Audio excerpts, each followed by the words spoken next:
if there's an incident tomorrow, man, all these laws will change. All this stuff will be out there. People will be tasked to build this stuff right now because just the sheer pandemonium and craziness that will ensue.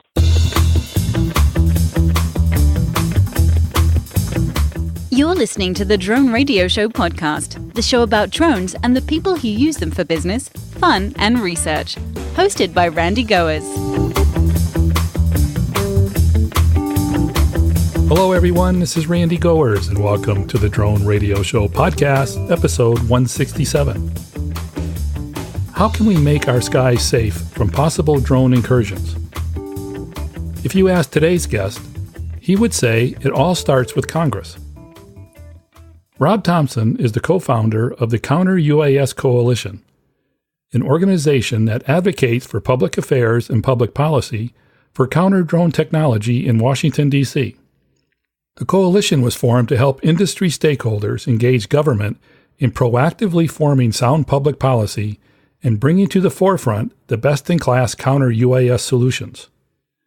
In this edition of the Drone Radio Show, Rob talks about the Counter UAS Coalition, why it was formed, and how the organization works with manufacturers and Congress to change laws to promote the use of effective counter-drone measures.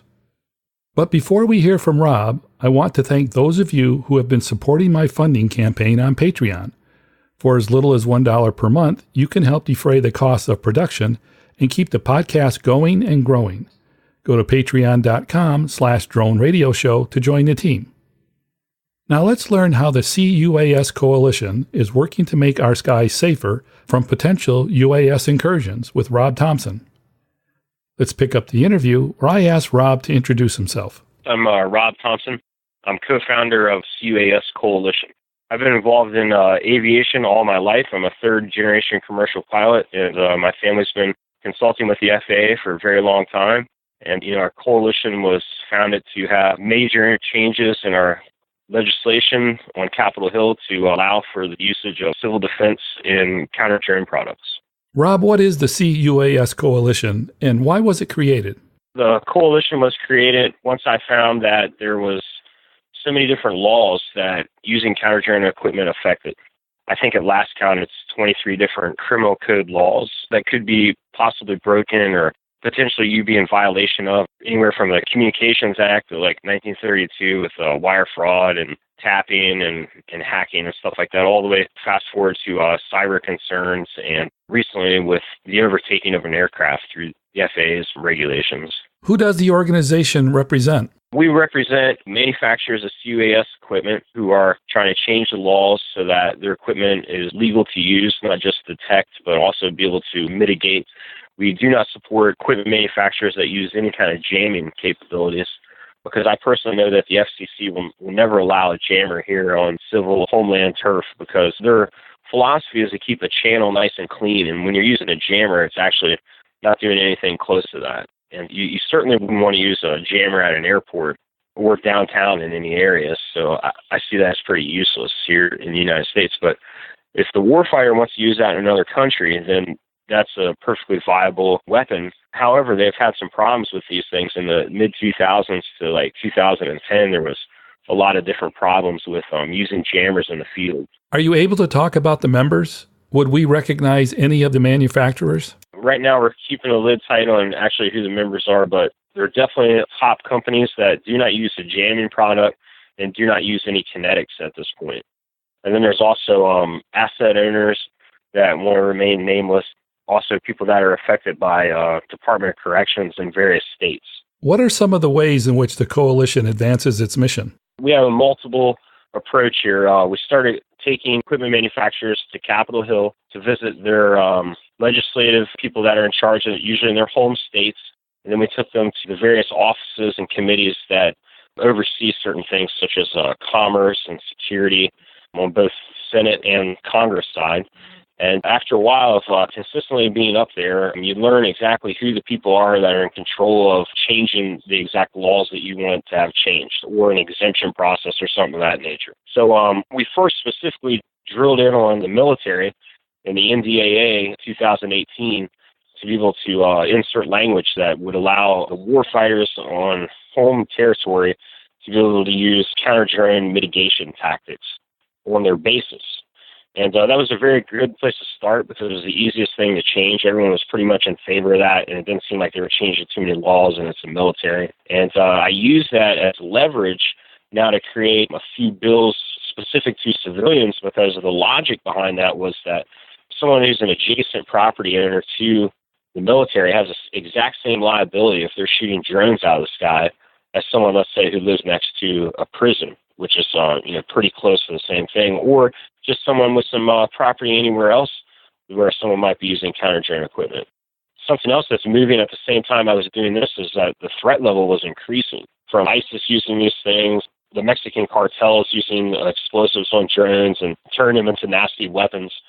As the threat was increasing and the appropriate committees were meeting about that, we were also trying to get either the House side or the Senate side to start a bill. First was over on the House side with Hartzler, and she created her proposed bill, I think in 2017 is when that first came out.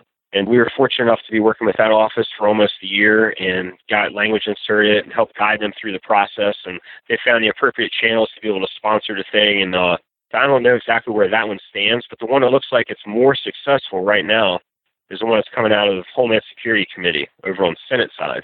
And that one, I spent a year and a half working with the chairman, staffer, to create language that went directly into that, be able to also voice the concerns and stuff that equipment manufacturers have and that DoD might have, and also listen at their concerns as far as the DHS and where their role plays in all of this, and how the FAA doesn't want to take under their wing any kind of counter-drone stuff because it's really out of their wheelhouse as far as enforcement. They just had a voice vote 3 weeks ago, so it looks likely that it's going to go to a major vote, and so the whole Senate has to pass that by all its rules. It may not pass, but it looks like it has a good chance.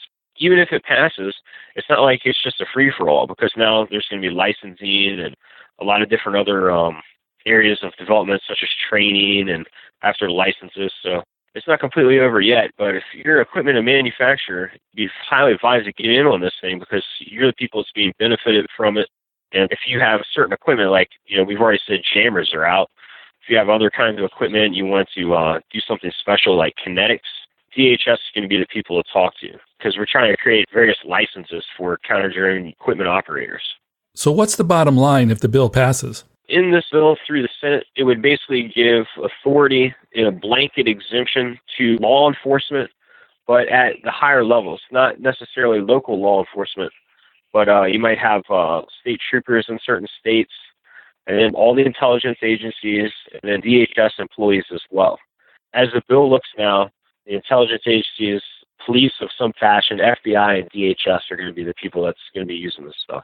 If someone had a product they think is effective, can the coalition act as sort of a funnel to help get those ideas to the right parties? Certainly is. It's one way to gain credibility and also exposure, because I pretty much know everyone in the industry at this moment.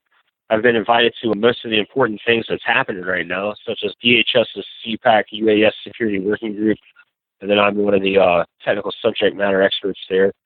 And I've had some experience evaluating equipment because I've seen a lot of this stuff working. I've tried to pick the very best people to partner with in our coalition that is not running equipment that is subpar, or what I call garage, because a lot of these things you take out in the field and they break down. And so that's not such a good thing. Also, companies that have won awards through the Department of Defense already, that their stuff's been tested, and basically people that, they have a demonstratable piece of equipment that continually works in operations in the field. In the area of countermeasures, are there solutions that are close to being deployed, or are we still a ways away from that? This is still a big challenge, but there are systems that do work. It just depends on who your adversary is. So if we're getting a lot of drunken phantom pilots at, let's say, a football game in a certain region, this will take them out. But let's say, that this is a coordinated attack with ISIS. It's very tough to say. It depends on which way their attack would be, and I don't want to go into any details there, but I think we're not at a readiness level we need to be, but I do believe that solutions are coming. And there's a lot of different ways people look at these solutions. I basically break them down into a few categories. Part of the other mission that we have at the coalition is to create standards and synergy between all these different organizations that are working together. So I try to boil things down in the most simplistic form and Right now we have 2 levels of what I consider soft kill. Level 1 soft kill is your basic detection phase, and that's being able to also give the operator of the equipment situational awareness, in which it tells us cardinal directions that the drone is going, how fast, and overlays that into a map that shows you exactly what your other features are around you, in case you're inside of a building using it or not in an optimal viewing area. It's super critical. So then the second level of soft kill is basic flight controller manipulation. That's where they take over the flight controller, and then now you're in control of the drone. And that's also considered RC protocol manipulation. There's a lot of different names for that. Then we get into the hard kill stuff. Hard kill level 1, any kind of kinetic device other than a laser, which is hard kill level 2, and we'll get into that in a minute. The hard kill level 1 basically is nets, anything that explodes, ordnance, rifle shells, even though people won't be shooting at them. Anything that's kinetic that's trying to take the drone out of the sky. Of course, with the hard kill stuff, you now have collateral damage, which works out great in theater and over with the warfighter, but it doesn't work out so well here in civil defense.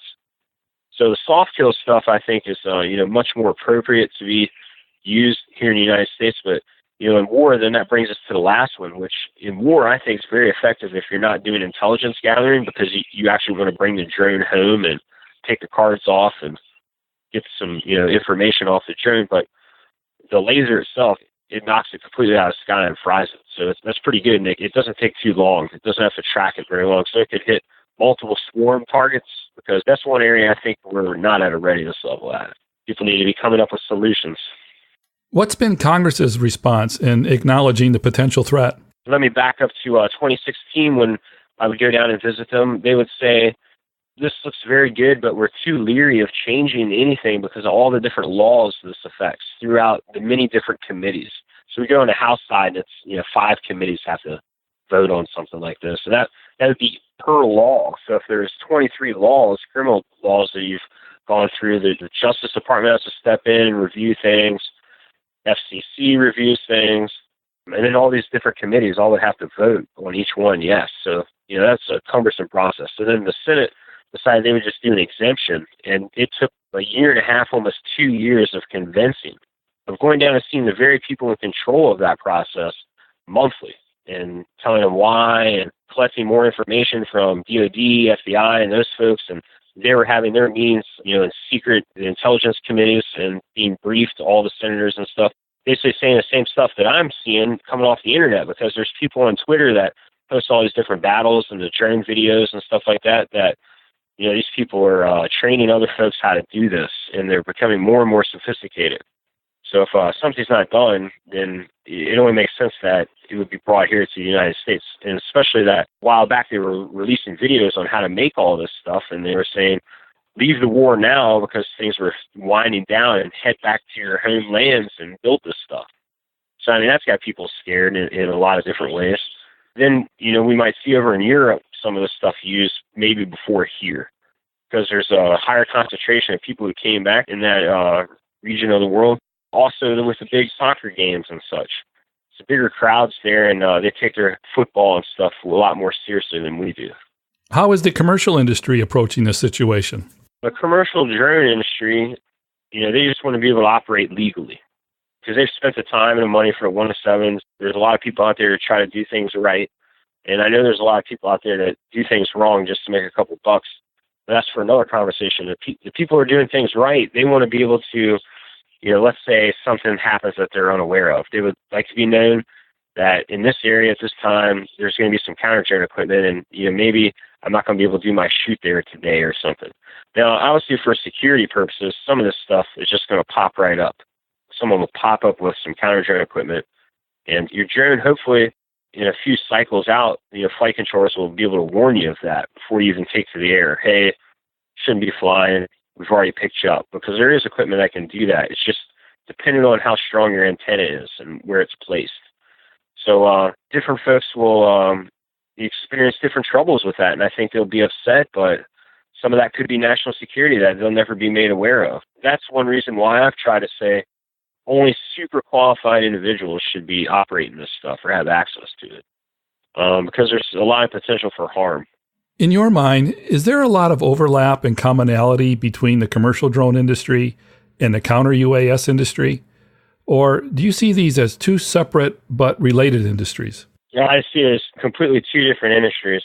And for starters, in the counter drone industry, I see a lot of smoke and mirrors out there. I say 70% of these companies are anything more than just marketing fluff. They don't even have a demonstratable piece of equipment that's going to survive anything.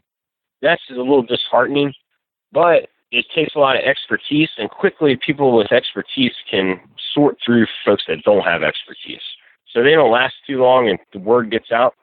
So that helps out, and that's different than I think in the drone industry, because everyone I think is new to the drone industry, or they have expertise, but it's not in droning or aviation or anything of that nature. They've just gotten into this stuff in the last 2, 3, 4 years or so. Counter drone folks should be steeped in military or intelligence or in security industries before being interested in the counter stuff. And then it doesn't hurt to also to drill down even more electronic warfare and understand cyber stuff, because that's really where this stuff is. The software on the drones, cyber, you can do all that from the internet. And then once you're actually using the equipment and applying the tactics, that's all electronic warfare. That's very specific expertise that's only taught to certain individuals and stuff. So when you're creating this equipment, some of these people have latched on with like zero experience a year or 2 or 3 ago in any of those things that I named, the military or electronic warfare, any of that stuff. I just don't believe they understand it from a tactical, operational perspective enough to be able to do anything with it. So, I wonder about some of these companies. In addition to the bills that you've introduced, what other things are you working on? The coalition now is banding together with asset owners, and we're just beginning training and licensing. I'm milling over now what I believe to be a good path for setting up a licensing program to allow the individuals that should have access to this equipment the ability to be tested and standardized to say, hey, they're good enough to operate this stuff. That may take at least 2-3 years. Like I said, if the laws are changed, it's not just like overnight people can start pulling this equipment out, because there's going to be a licensing program of some sort to give you authorization. I mean, the law is legal, yes, but then you'll need authorization to use the stuff. And then after that, I see developments in equipment that previously we didn't have. So, for instance, stuff that can easily stop, 100 or 200 different makes and models of drones at once, for instance. That's going to take a very developed antenna system or transmission system, maybe that someone invents. Who knows? And then I also see some companies that use what I call the drone capture method, where they come down with a net with another drone and try to catch it. I don't see that as being as relevant anymore moving into the future, like in 5 years. It's got a very specific use, and it's very limited as well, because you have to actually catch your adversary. So if they're flying automated and they're just in a row in one speed, that's no problem. But if the guy knew that something was after him, or girl, I guess, and operated the drone in a dog fighting manner, it's virtually impossible to probably catch it with a net. And so I'd like to see, instead of vehicle-to-vehicle captures, I'd like to see a lot more ground kinetics in which you fire up a net, and then the net hits the drone, and what you call a slip sling pops out, and then a catch for a parachute. And then that deploys the drone softly to the ground. Instead of vehicle-to-vehicle, not so good. So you need a deployment system. You need it to be able to do multiple drones at once, 15, 20, 30. And then load another round like a magazine, and then you're shooting these nets into the sky. What you're talking about sounds pretty far out into the future. 2 years ago, I saw something I never thought I'd ever see, is this passive radar system that works off of pedostatics. So what it basically is like molecules, what I want to describe as holding hands for several miles. And it's a spider web of atmosphere, and somehow it can recognize objects as small as a baseball flying miles away. And it's pretty impressive, and I don't even know how it works. I mean, that's some high-level math to be calculating the barometric changes. I mean, they're so faint. But somehow someone figured it out, and this stuff works, and I've seen it work. And so anyone who's working on these kind of technologies, I think, are going to be placed very nicely. And there are companies, and I know of them, that have detection with this passive radar using pedostatic. That's an innovation for detection. I think they've got it right there with that. So you will marry that kind of a system with some kind of system that either electronically builds a shield around your facility so that drones can't get near it, or you take control of them. Because if you take control of them and land them at your property, if there's no explosives or biological, and see, that's difficult too. How do you understand any of these things? You know, what's a threat and what's not a threat? And that comes back to our remote ID discussions and how, you know, the DAC met on that for weeks and couldn't come up with a solution. It's sort of like guns in that we couldn't just have a recall and expect them all to come back in. So if we had a drone recall and say we got to tag all these things, that you're just never going to get them all in. Plus, a lot of people build their own drones, like these FPV racer guys. You know, they race every weekend downtown up and down these buildings and stuff.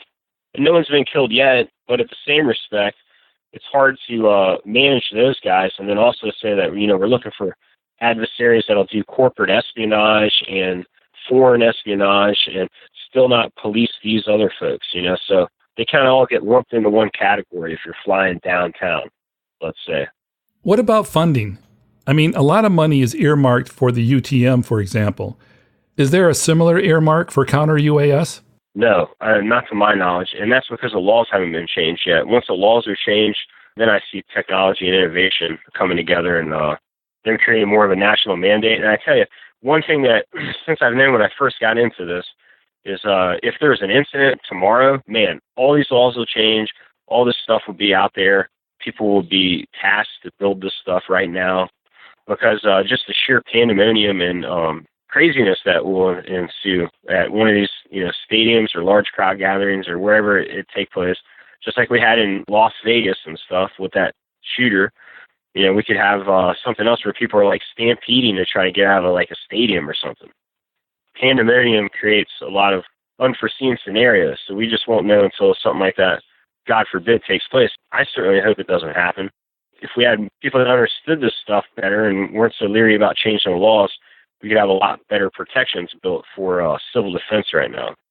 But in the same respect, a lot of these stadium owners see things as a cash value, and they see these drunken phantom pilots, as I call them, crashing into one of their assets or landing in on someone and hurting them inside the stadium, and then all these lawsuits come. So they see it as a monetary thing. They're like, we need to keep these drunk guys out, because I've seen them all over. I've heard a few at like in Hollywood movie premieres. I've heard from the helicopter pilots that are flying around, the police guys. They tell me there's like 20 and 30 birds in the air at once, you know. That's just too many drones, and they're not supposed to be flying there. And there's nothing they can do against them. I mean, they're out there. So, you know, if counter-drone stuff worked, they could quarter off that section for important people movement just for that night right there and have the counter-drone stuff going, and police helicopters and the other helicopters wouldn't have to worry about any of that stuff. Does the bill that's going through Congress now have any funding attached to it? No, none of the bills address any of that right now. And I'd say why, because anything that addresses funding in this political environment may not get passed just because you're asking for money on something new. So what you want to do is try to get this thing legal first. And then, you know, historically in industries that make things work, the industry rallies behind and does all their own testing and stuff and presents it to the government, because they're supposed to be the experts, you know. And so I'm hoping differently than the way the drone folks have acted, because they were never able to, you know, synergize their stuff and pull together with any actionable stuff from the government. I'm hoping to change that with this, because there's a lot less, you know, you got to be an expert to operate at this level. It sounds like counter-drone funding and authority would fall more under the Homeland Security blanket rather than the FAA or Transportation Department. It is more of a Homeland Security issue, and the FAA doesn't want much to do with it. They're very interested in around airports because they have a unique situation there, unlike any other parts in America. They do have one play there in the fact that these things are, you know, drones shouldn't always fly in the same places. So they do consider drones as a problem and need the equipment, but they say that because there's so much more of America out there with critical infrastructure and these prisons and all that other stuff, they can't enforce that. And they're not really enforcers either.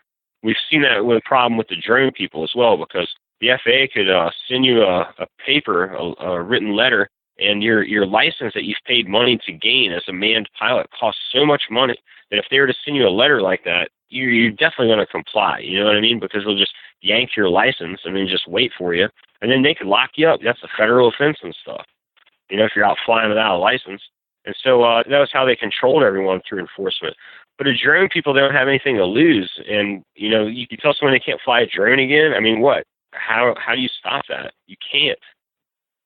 You can just launch these things anywhere. You can't launch from an airport. You had to go to the airport. You had to, in a lot of places, there's secured facilities. Slide a card and get in, and then take the airplane out, call the tower. There's a record of all this stuff that you used and you took off from here and landed at the next place, all that. Drone people, no records of nothing, no centralized processes. Some people may enjoy that, but there are some drawbacks, It's like the drone ID thing. It's very difficult to be able to put an ID on someone's drone and say that person was flying it. Without a new funding source, how does DHS fund these initiatives? They've done a few things to look at companies for contracts and stuff. That's not to say that there aren't contracts available for certain equipment and that they haven't done requests for information, requests for proposals, and all that for, I would think border security would be first with using this stuff against the cartels to the south. And then they would branch off into other areas of critical infrastructure and then work with the regional agencies to come together and protect certain assets within their region. Or if it's crowd-inspired or, stadium event or sporting event or something like that they coordinate between the agencies to get, someone there to be monitoring and using this equipment. A lot of times, congressional staffers need to be educated on what questions to ask so they can develop the right funding programs or approaches, especially when it's a new law or requires changes to many laws, like you talked about earlier. That's right. And some of my considerations and thoughts that I've given them, I really can't discuss publicly, but I can say that I've really pushed for a pilot program in which a few of these critical asset owners step forward and donate their property and their time to a federal research project headed up by either someone like myself, a coalition, or some neutral party that has the right set of technical experts that are recognized in our industry to say, this equipment is good and this equipment's not. And that, more science and technology and development needs to be pointed at these kind of techniques and not these, because these are limited right now and they're really not going to work out in the long term. And that, this other stuff, we may not have it right now, but if we develop it, it's actually going to be a great solution. And my final question, Rob, what are the key priorities of the organization as it moves forward? Well, obviously, just to change the laws so that civil asset owners have some kind of aerial defense against rogue drone pilots. That was first and foremost in the creation. And then as I started moving forward, I like to innovate on stuff and build and tinker and put together teams. And it became apparent that the equipment just lagged in a lot of ways. Like I said earlier, 70% of the stuff I consider is garage grade. And that's not too good to be using in security. That's it for episode 167 of the Drone Radio Show. I hope you enjoyed hearing from Rob Thompson of the Counter UAS Coalition and learning how the organization is working to advance the use of counter-drone measures. I want to thank Rob for taking the time to speak with me. If you want to learn more about the Counter UAS Coalition or want to connect with Rob, check out the webpage at cuascoalition.org.